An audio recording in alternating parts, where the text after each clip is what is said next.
All right, let's dive in. We're tackling e-commerce niche selection today. Yeah. You guys sent in this article, how to identify and validate a profitable niche for e-commerce. Right. And whoa, it's packed with strategies. It is. But sometimes, too much information can be overwhelming. For sure. So that's where you come in, right? To help us break it all down. I'm happy to try. Perfect. So picture this. Our listeners are at the very beginning Okay. of their e-commerce journey. Mm-hmm. So many options, but also kind of confusing. Definitely. Like a big, tangled mess of yarn. Oh, yeah. And this article, it wants to help us find that perfect thread, I like that analogy. the one that leads to e-commerce success. Yeah. And that all comes down to niche selection, which is like the foundation of everything. It really is. Like the article says, choosing the wrong niche, Mm-hmm. it's like building a skyscraper on sand. You're going to have problems. It just won't hold up in the long run. Nope. So that brings us to the why behind focusing on a niche, right? It's not just about standing out, No, it's about, but giving yourself the best possible chance giving yourself the best chance to succeed. to succeed.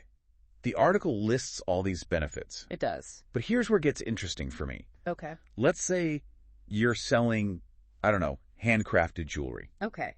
I see. Think about the difference between marketing to everyone Mm-hmm. versus targeting, let's say, brides who are looking for unique earrings, Oh, yeah. like bohemian-style earrings or something like that. That's much better. It's way more specific, So much more focused. and that's what niching down allows you to do. Exactly. It makes all your marketing so much more effective. With a niche, your marketing is laser-focused, like you said. You're speaking directly to the right people You're talking to the people who actually want what you're selling. and who are most likely to buy. So more engagement, more sales, ultimately a more profitable business. And you build trust faster, too. That's right, authority. When you're known for one specific thing. You become the go-to person for that thing. Yeah, exactly. So niching down, better marketing, faster authority building. Uh-huh. What else did the article say? Well, it also talked about, how overwhelming it can be Oh, yeah. to walk into a huge department store. Too many choices. It's like sensory overload. Haley. And it's the same for customers in a broad market. When there are just too many options. Way too many options, yeah. But a well-defined niche cuts through that noise, It makes you stand out. makes you the solution to a specific problem. You become the answer they're looking for. So less competition, more clarity for customers. Right, exactly. There was one more benefit that I really liked. Okay. Scaling. Oh, yeah. Why is niching down helpful for growth? Because you start with a really engaged audience. People who already get what you're about. Yeah, they understand your value proposition. Exactly. Imagine trying to scale a business that's selling everything to everyone. It would be a nightmare. It would be a nightmare. So much harder to manage. But with a niche, You can focus your efforts. you can streamline, refine your offerings, grow strategically. More efficient. All right, I'm getting convinced here. Niching down is the way to go. Yeah. Now, the article kicks off with passion, which I understand, but it feels a bit cliche, I get it. It's like Passion alone doesn't pay the bills. you need more than just passion, yeah. Exactly. We both know that. But the article does try to make it more practical. All right. It talks about thinking about your hobbies, your skills, even the things people always ask you for advice about. Oh, yeah. Those can be clues to potential niches. Where your knowledge could be valuable. Yeah, where you can actually help people. So passion can be the starting point. But the real question is demand. Right. Is there a market for it? How do we move beyond gut feeling and actually validate a niche idea? Well, we got to get into the customer's head. Okay. Figure out what they're searching for, their problems, They're looking for. Yeah. and what solutions they'll actually pay for. What are they willing to spend money on? Exactly. And luckily we have tools for that. The article mentions Google Trends, Yeah, good starting point. but most people already know about that, right? Probably, yeah. What are some less obvious ways to uncover that demand? One of my favorites is online communities, Okay. like Reddit, niche forums, even Facebook groups. Those can be really insightful. They're gold mines. You can see real conversations. Real people talking. about their problems, their frustrations. You get the language they're using. It's super valuable. Yeah, it's like market research straight from the source Absolutely. And you can spot trends early. before they become mainstream. Exactly. Any other tools or strategies you would add to that? Well, Keyword research is still important. Of course. But go beyond just volume and competition. Okay. Look for long-tail keywords, Long-tail keywords, what are those? They're longer, more specific phrases that show a targeted need. Like, instead of yoga pants, try eco-friendly yoga pants for petite women. You're basically reverse engineering the search to figure out what people actually want. Exactly. So we have the passion, the demand. What's the next piece of the puzzle here? Interesting. Now we got to look at the competition. Okay. The article talks about it, but I think it's worth spending some time on. Okay. Yeah. Yeah. Because remember, competition, it's not always a bad thing. It's not? No, it can actually be good. It means there's a market there. Oh, that makes sense. Yeah, it validates your niche. Okay. The key is you got to understand who you're up against and how you can be different. So the article mentions analyzing strengths and weaknesses, but how do we actually use that information? It's about finding those gaps, where you can offer something unique. Something better. Yeah, like maybe you're in the skincare niche. Okay, skincare. And your competitor, they have great products, but their website is terrible and their customer service is awful. So that's your chance. That's where you can shine. You can build a better website. Easy to use, personalized consultations. Maybe a loyalty program. Exactly. Reward those repeat customers.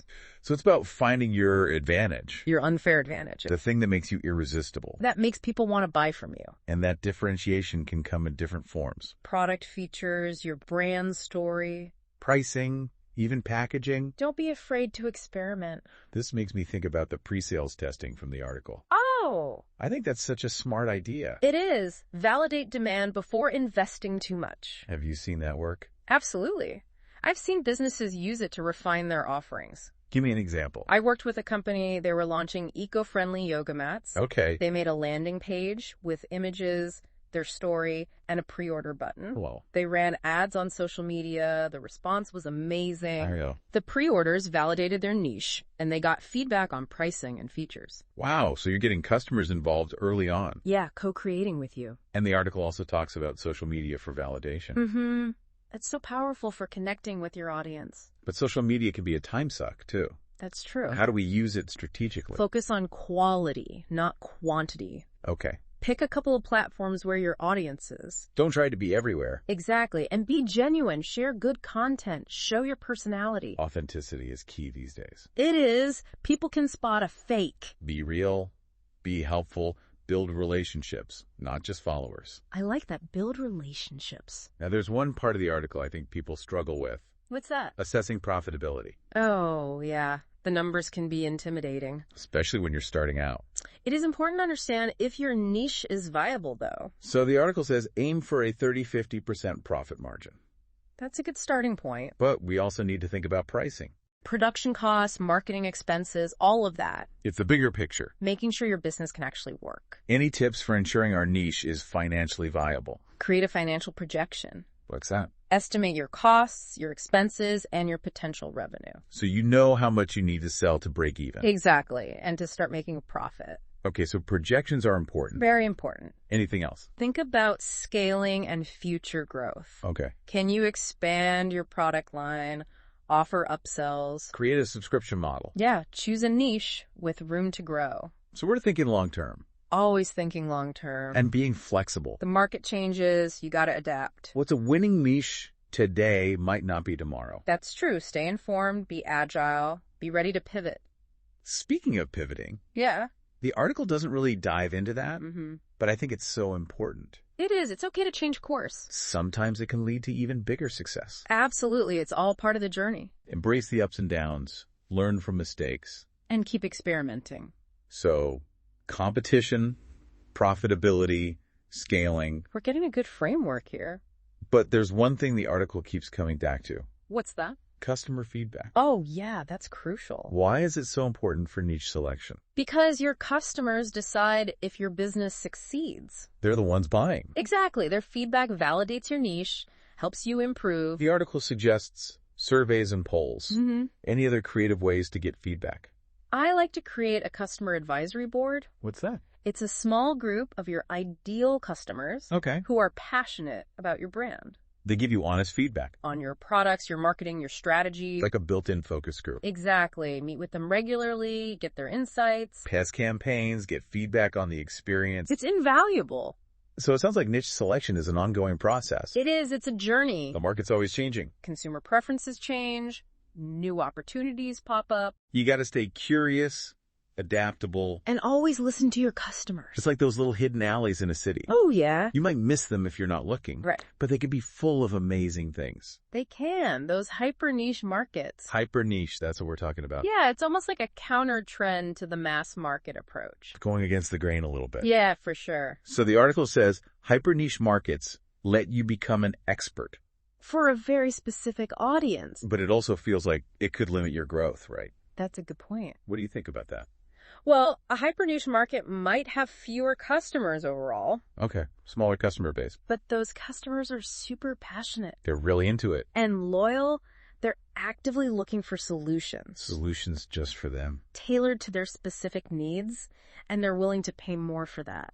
So it's like trading a wide net for a laser focus. Yeah, you're going straight for that bullseye. You're not trying to catch everyone? Nope, just the right people. Okay, I'm seeing the appeal here. I think it can be a really smart strategy. But let's say you've found your hyper niche. All right. You've validated the demand, you're ready to launch. What's next? What are the keys to marketing and branding in that kind of market? Community building is super important. Okay, community. You got to find where those customers hang out, online and offline. Be part of the conversation. Join forums, Facebook groups, maybe even host events. In-person events. Yeah, workshops, things like that. You're not just selling, you're becoming a resource. A trusted expert, a leader in that community. And that ties into something the article emphasizes, trust.